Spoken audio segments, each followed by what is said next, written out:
Good morning and welcome to Divine Goddess Tarot. My name is Jessica and I am bringing to you your divine feminine message for the day. And we're going to just kind of get right to it. If you're new here, just know your goddess energy is your power, your divine God energy is your action, or is your focus, your concentration. Clearly, as that is calling to me right now.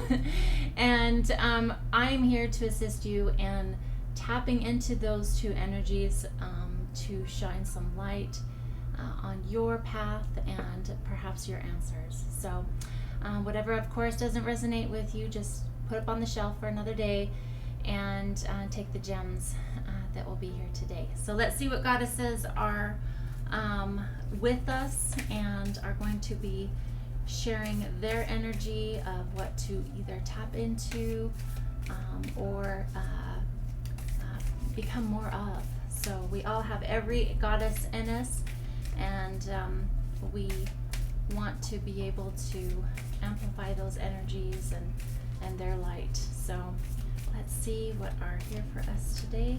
I'm feeling that one, and on the bottom of the deck, Azume for humor, and we're gonna do Meat for truth. So let me show those to you really quick because they're very beautiful. There we go, right there.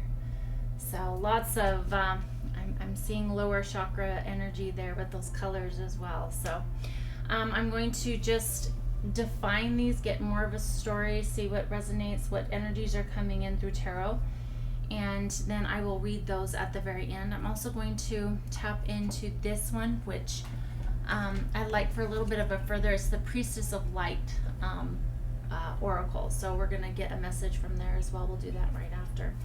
And let's see where we are going to go today. Ooh, those wanted to pop out. Okay, so we've got the Seven of Wands. Oh, and though that was reversed. So Three of Swords. Let's do that. I don't mind the Three of Swords in reverse because that's a good thing. So it means that something has a third party is in the past, and we want to keep that up. We have the Six of Pentacles, Page of Cups, and the Hermit. And let's just keep going. A few more cards, and then some clarifiers. Yep. And we have the Six of Wands in reverse. And what's this one? Chariot. Right there. Let's see. Knight of Swords in reversed. And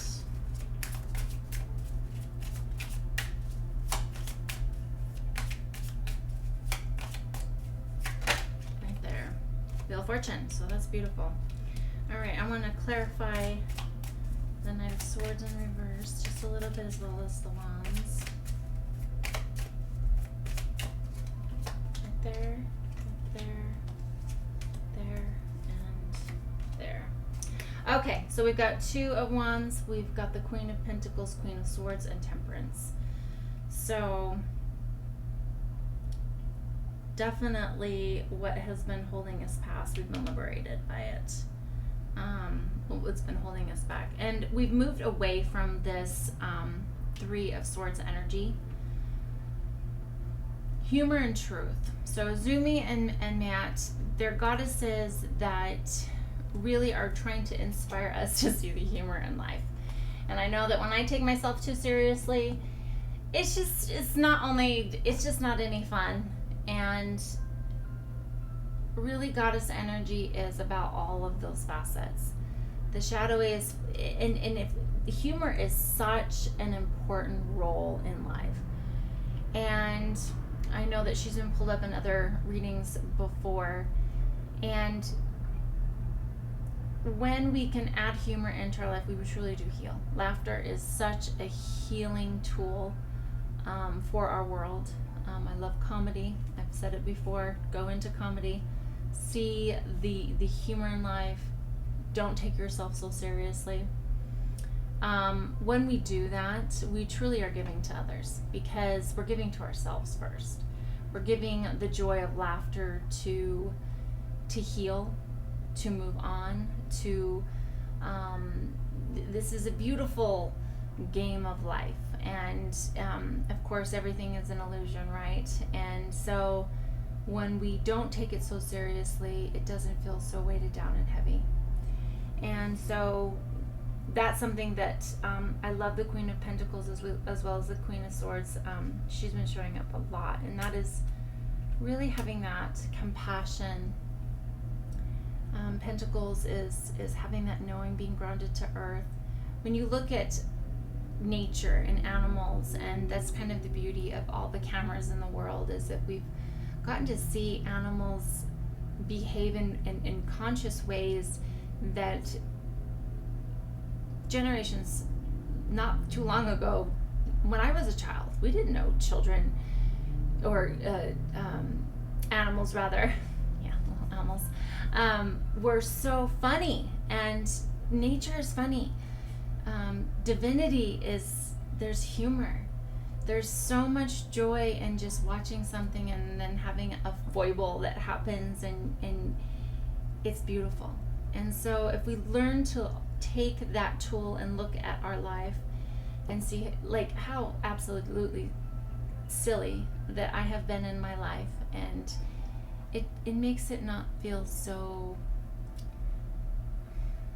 hard. So we're going to read that, of course, and tap into that. Whoever this is for, that has been through heartbreak with, and third party can be heartbreak. It can be other things too. It's just other energies chiming into things. It can be family. It can be many things. It's in reverse, so it shows that you are moving away from that, as well as just struggle. Seven of Wands is a little bit about that, but it's still a yes card. So it is still, there's some positive aspect. Like, we've all been on the top of our mountain fighting for our thing, our beliefs, our fire, our spark, our individuality, our uniqueness. And that's where I'm seeing with this is to keep going. Like the other things, it's going away. That Hermit energy has been really good. Maybe perhaps some of you have gone within after this type of either heartbreak or moving away from this and done some healing. That's very good. And now you're able to, like with this Six of Pentacles, be able to give to others. And of course that can mean in a monetary way, or this can mean your gems of wisdom, of your light, your ability to laugh, to give it to someone else. And that is, it's so important. It's so important to teach others to laugh and when they're maybe, and you'll know when those moments are, to go, really, and be that reflection of joy. So the Chariot is here, so there's a lot of, and with the Cups, there's a lot of water energy and temperance. There's a lot of water energy for emotions. So there's, what I love about the Page of Cups, and this goes a lot along with humor, I love his little fish in the cup, because it also has an indicator of surprises. And maybe humor is the surprise of life, is that little, it's funny. Sometimes it's just funny. And we get to laugh about it, and it's surprising that we can laugh about it. I don't know if you've ever been in a situation where the upheaval and the drama and everything was so ridiculous you can't make it up, and then all of a sudden you find yourself just laughing about it because it's so ridiculous.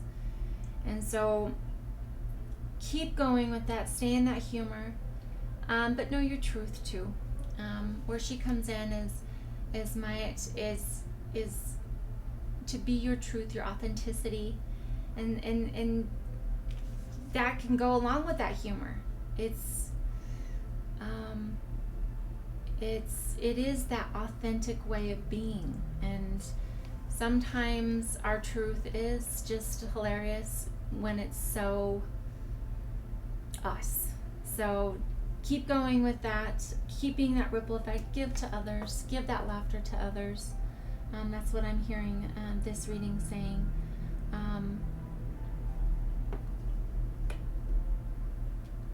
With the Hermit, shine your light, like even if it just feels like a spark at this time. Like he's just got this little lantern going on, and sometimes when things are really, really dark, I'm hearing to just keep shining. Wheel of Fortune is here, so it's definitely in your best interest to find light in even dark situations. That's how we come out of it. That's how we move forward. This Knight of Swords in reverse can sometimes be just a little bit of a setback of things coming in that we're really trying to create, and that's okay. Or maybe we're just stuck in ideas, and we're stuck where we have a lack of ideas. So that moving forward, there is choices here with the Two of Wands. So there's decisions to be made for some of you, and we're always making decisions. You know, every day we make a decision of what we're going to wear, what we're going to do, little choices, what we're going to eat. And so in small things and in large. So this I'm hearing is that fight for your authenticity. Stand for it. And you don't necessarily have to have the energy of fighting, but stand for you and your knowing and your humor and your authentic way of being. Don't let past heartbreaks, of course, be in your way. Temperance, I'm hearing here is of course, with that intuition, have balance. Always be balancing things. That's kind of the constant universal message is balance. And that goes along with Goddess and God energy, our masculine and feminine, is if we're not in balance with those two energies, we don't really move forward in a creative way.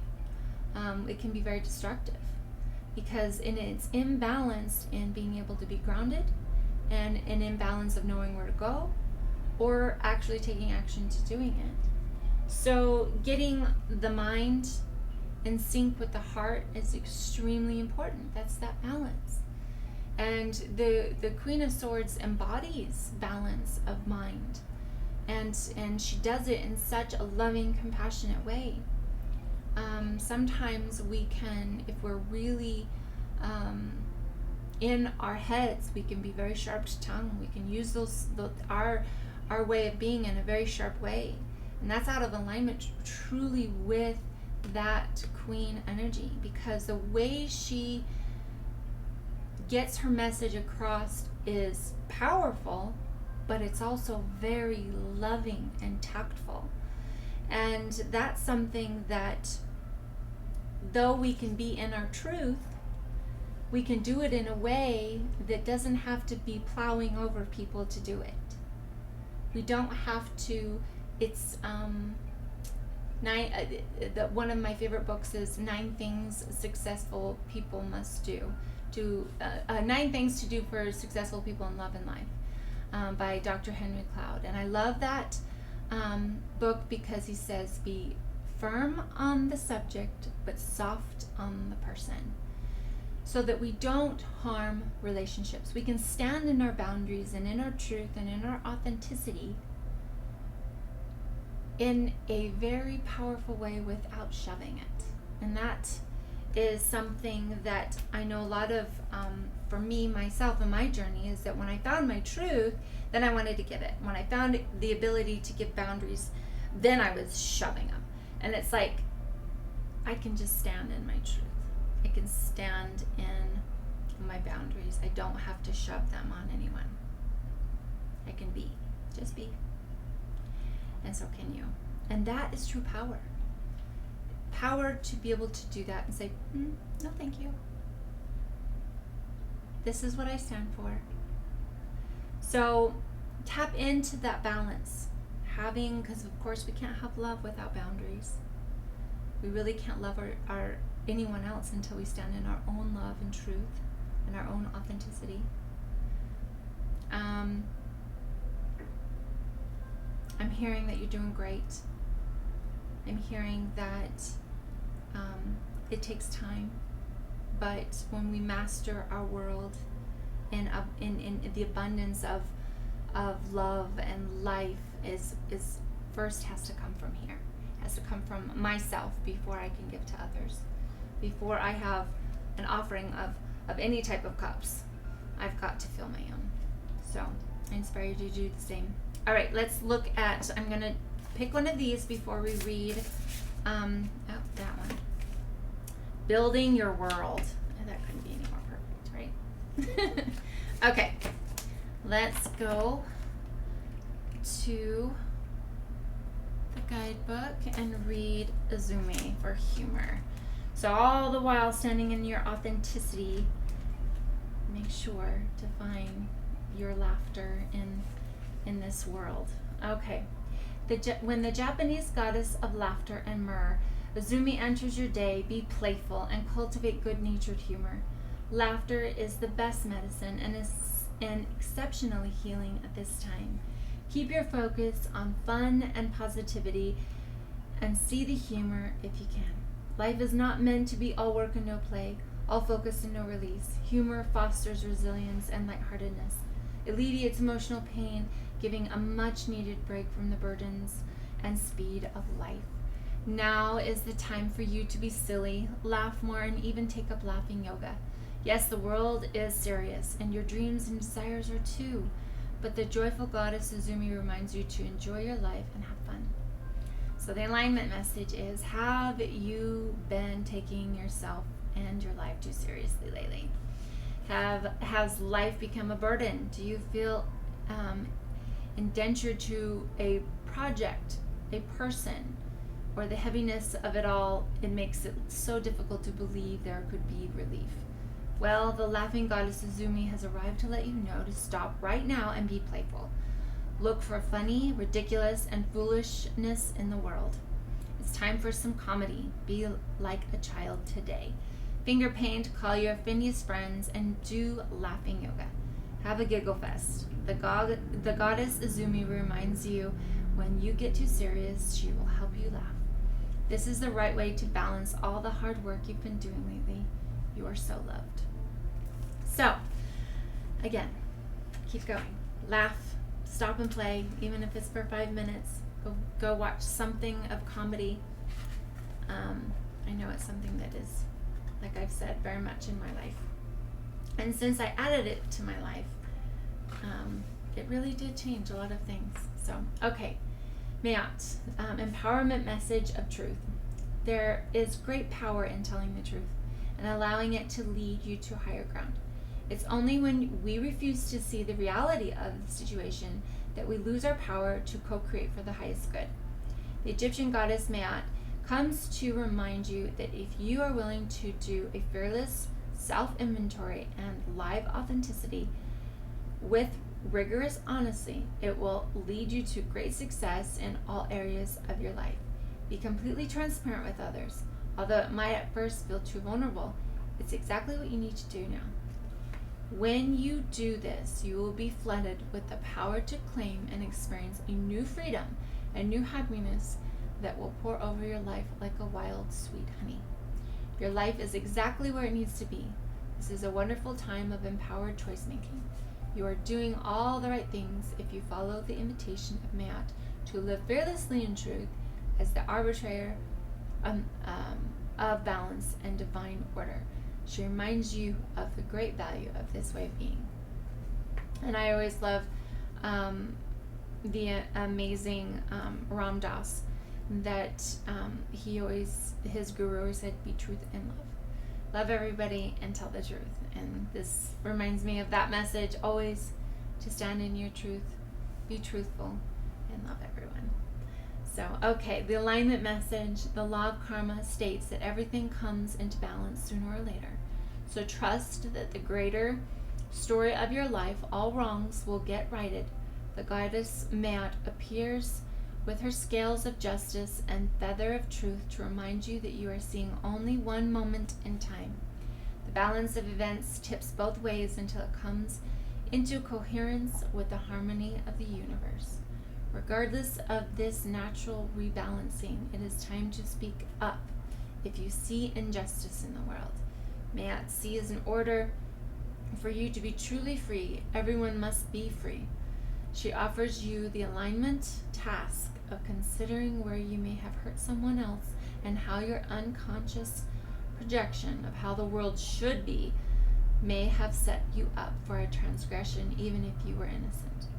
This is a time of great unraveling, and nothing meaningful will be accomplished without some effort. Another message for you now is to see behind the words of others, especially when you feel they may be withholding truth or acting without awareness. It's important not to enable this. Tell the truth with as much love as you can, even though denial may be swept away in an awkward moment and everyone feels exposed. It is important. It is an important way to move forward with compassion. The goddess Maya reminds you that she is a champion for those willing to course correct and gives you her full support. So see, truth is the way of being. It is not only to be in it, to speak it, to see it. It is just a natural way of life. I know that growing up, belief systems were the truth will set you free, and it does. And if you're not living in alignment with your authenticity, then you definitely, it doesn't feel good, and it does, because you're being dishonest with yourself. And so that was a very big message for me in my life, was that when I was with someone that was doing a lot of lying and deceit, I had to ask myself, how am I being deceitful? Am I seeing things in this relationship that I'm lying to myself about? Everything is a mirror. And so even the truth around you is, or the lack of it, is showing you a part of yourself that you get to get in alignment with. So I love this. Let's read this one to see building your world, creation, expansion, and networking. So, and that's, I love that because it all is this beautiful synchronicity of how we weave our lives, this tapestry of life. And in order to move forward, when we're building our world, it's saying add that truth, add that humor, add these things to move forward. So we're not just, I don't know, I don't make rugs, but I'm assuming you don't get any forward when it comes to tapestries or anything if you're just staying in the same place, knotting the same knot. So, okay, 33. Let's see what. Creation, expansion, and networking. A priestess of the bees, it sits peacefully in the hollow of a tree, gathering the energy of the bees that fly around her and rest on her fingertips and third eye. She is surrounded by the honeycomb, and though her vision is turned inward, her thoughts are focused on outer plans taking shape. The bee is one of nature's most industrious creatures, and this card foretells a time of great productivity and expansion for you. If you've been thinking about growing your business or creating an entirely new one, focus on those intentions now. Your dreams may also include composing music, writing, teaching, painting, cooking, or baking, which are all projects that build on ideas and produce nectar for the body, mind, and soul. They do require repeated attention and action, so take time to create and plan, set some goals, and bring both the creative and technical elements together. The bee is also a symbol of fertility, so the expansion foretold here may relate to family matters, a child or children on the way, new in-laws through marriage, or even reconnecting with distant friends or relatives are all ways that you may be expanding your personal network. On a practical level, this card could also indicate a career in architecture, design, or construction. It could also signify connections with people who do such work. You may be building a new house or expanding your present one. The bees join together to assemble their hive structure and provide their community, increasing value for all. Now is the perfect time for you to build the world you desire, so make your plans and set to work. Your affirmation for the day is, I have power to create my world and prioritize the projects that I desire. As I continue to take action, my joyful and fulfillment expand. So, I love this because, well, and I'm also wearing yellow and black today, so it couldn't be more perfect for the bees. But they are a huge, huge example of community. The way they speak to each other, they speak truth. They work hard. Nature is always giving us. We can always learn from nature and the cycles of life. Going within, networking, and I love this because you can't I don't even think that you can have a bumblebee without looking at a bee and having humor, because they realistically shouldn't be able to fly. They're just this little bulbous thing that's bumbling around, and they are their truth, they are their purpose, they are building and networking and building their world, and they do it in love, they do it in an action and forward momentum. So it kind of is all circled around here, but I do see the theme of it all woven, intertwined into being together. The Queen of Pentacles, she is all about nature. She's all about being connected to this realm and using it as your platform for your knowledge. So keep speaking your truth, keep laughing, and when you feel like you are out of sync, be the bumblebee, be the bee, bumble around and find humor in your life. So I'll leave those two messages with you as far as your goddess energies of power. Again, it's for everyone. We all have that feminine and masculine energy within us. So tap into that. I inspire you to stay balanced, and I will see you tomorrow. If you love this message, parts of it, please like, comment, and subscribe. I will see you tomorrow.